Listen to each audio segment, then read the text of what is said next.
Üdvözletem! Lehet, hogy most ez nem egy szép hangvételű videó lesz, de most nagyon eldurrant az agyam konkrétan.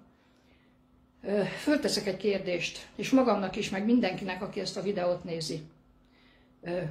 Tiszta szégyen. Valóban már lassan luxus lesz az étkezés, a bevásárlás? Mert hogyha ez így lesz, akkor nem tudom, mi lesz. A lényeg az, hogy én voltam a boltba. Próbáltam egy-két dolgot venni, én nem sokat járok boltba, ezt tudni kell, de amit én most tapasztaltam, én azon nagyon fölháborodtam. Úgy belegondoltam igazán, hogy tudjuk azt is, hogy az élelmiszernek a beltartalma igencsak megkérdőjelezhető. És mi ezért a szarért fizetünk ennyit. De tényleg?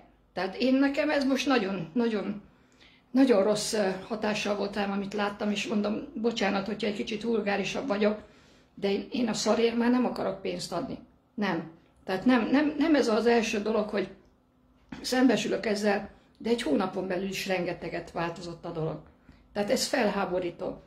Hogyha úgy gondoljátok, vagy úgy gondolja bárki, mert én megtaláltam a lehetőséget, meg a megoldást arra, hogy változtassak ezen a dolgon. Jó, teljesen nem tudok lemondani az élelmiszerről, nyilvánvaló, nem erről van szó, de ha sokkal kevesebbet kell vásárolnom, akkor konkrétan már spóroltam.